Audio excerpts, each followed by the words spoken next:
The sun dipped below the horizon. Maple Street was bathed in the warm glow of twilight. Michael finished mowing his lawn, the familiar scent of freshly cut grass filling his nostrils. He loved this time of day, a moment of peace before darkness enveloped the world. As he wheeled the lawnmower back towards his garage, a movement at the edge of his vision caught his eye. A figure, tall and slender, stood across the street, shrouded in the shadows of a towering oak tree. Michael squinted, trying to get a better look at the mysterious figure, but the shadows held them captive. The stranger remained motionless, their presence both intriguing and unsettling. Michael hesitated for a moment, unsure whether to approach or retreat indoors. Curiosity got the better of him.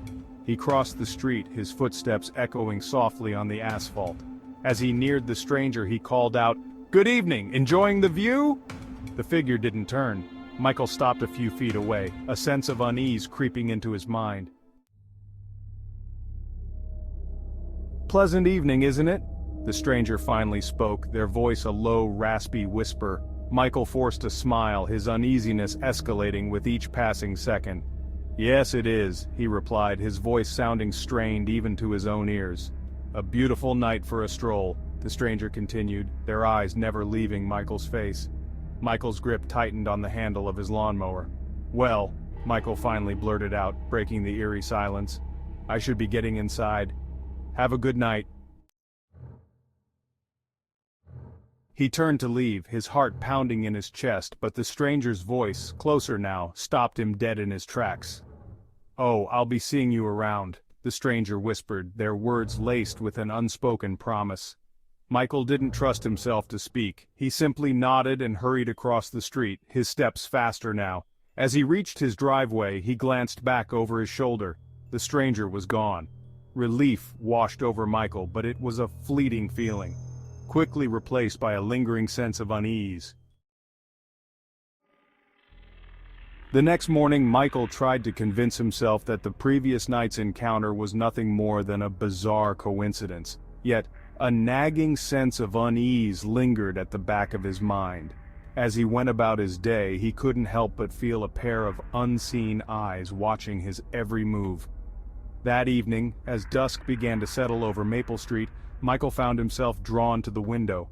He peered out into the gathering darkness, his heart pounding in his chest. And then he saw him. The stranger stood across the street in the exact same spot as the previous night.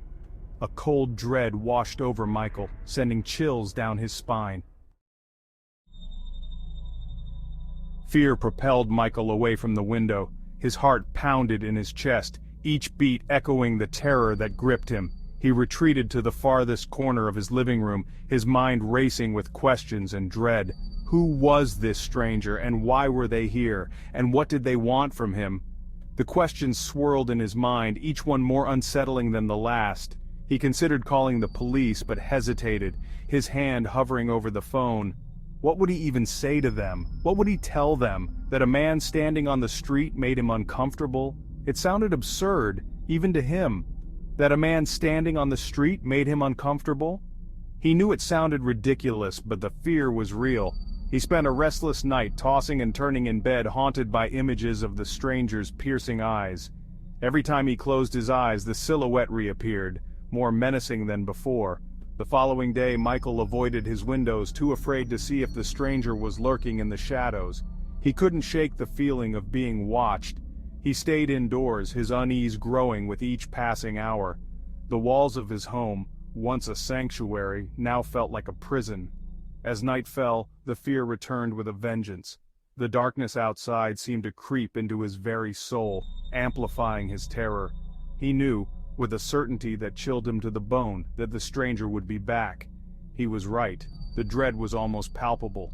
A quick glance out his bedroom window confirmed his worst fears. The stranger was there, just as he had anticipated. The stranger was there, standing in the shadows, their silhouette a menacing outline against the streetlight's glow. The sight sent a shiver down his spine. This time, however, the stranger wasn't alone. The presence of others made the situation even more terrifying. Two figures stood beside them, their forms obscured by the darkness. The trio's silent vigil was unnerving. Michael couldn't make out their features, but he could sense their presence, could feel their eyes on him, watching his every move. The feeling of being hunted was overwhelming, and he knew he had to do something before it was too late. Days turned into an agonizing cycle of dread and anticipation. The stranger and their companions appeared every night, their presence a constant reminder of the growing threat. Michael's fear morphed into full-blown paranoia. He stopped venturing out at night, his once peaceful evening walks replaced by a self-imposed confinement within the four walls of his home. He became a recluse, his fear a barrier that separated him from the outside world. One particularly dark and stormy night, as thunder rattled the windows and lightning illuminated the sky in jagged flashes, the world outside seemed like a scene from a nightmare. Michael's fear reached a breaking point. He had been living in constant anxiety, the shadows in his home growing longer and more menacing with each passing day. He couldn't take it anymore. The constant dread, the feeling of being watched. Every creak of the floorboards, every rustle of the wind outside, sent shivers down his spine. He had to do something, anything, to break free from the grip of terror that held him captive. He made a decision. He would no longer be a prisoner in his own home. He would confront the stranger, the one who had been haunting his nights and invading his thoughts.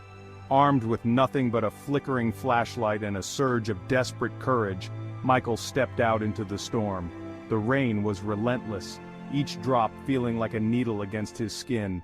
Rain lashed against his face, the wind whipping his hair around his head. The storm seemed to grow angrier with each step he took. He walked with a newfound determination, his footsteps echoing on the deserted street. The once familiar path now felt alien and foreboding. He stopped across from the oak tree, his heart pounding in his chest. This was the place where he had seen the shadowy figure before. The stranger and their companions were there, their forms barely visible through the sheets of rain. They seemed to be waiting for him as if this confrontation was inevitable. "Hello?" Michael called out, his voice barely audible above the roar of the wind. He hoped for a response, an explanation, anything to end this nightmare. "Who are you?" Michael demanded, his voice trembling slightly, the echo of his words bouncing off the cold, damp walls. "What do you want?" he continued, his heart pounding in his chest. "We are the shadows that lurk at the edge of your vision," the stranger replied, their voice barely a whisper now, almost blending with the rustling leaves. "We are the whispers in the night, the nightmares that haunt your sleep."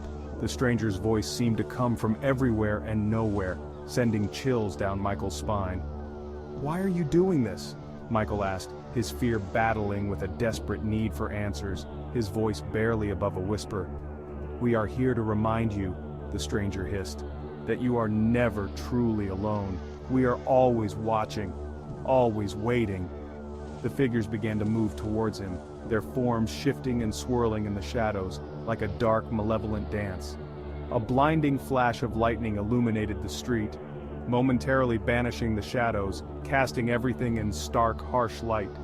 And then, just as quickly as they had appeared, the figures were gone, swallowed once again by the storm-tossed night, leaving Michael alone with his racing heart and the echo of their words. Michael stood there for a long moment, his heart pounding, his breath ragged. The rain continued to lash down, soaking him to the bone. He was alone once more, but the fear, instead of receding, intensified. He had confronted his tormentors, but instead of answers, he had received only more questions, more terror. He turned and fled back to his house, his mind reeling, his every instinct screaming at him to run, to hide. He had looked into the face of evil, and he knew, with a certainty that chilled him to the core, that it would not be the last time. The days that followed were a blur. Michael tried to resume his normal life, but the encounter had changed him, leaving an indelible mark on his psyche. He couldn't shake off the feeling that he was being watched, that the stranger and their companions were always lurking just out of sight.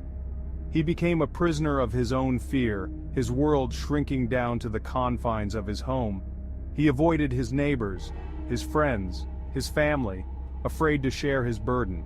He knew, deep down, that he would never be truly free of the stranger's hold. The encounter was over, but the terror lingered on, a chilling testament to the enduring power of fear itself.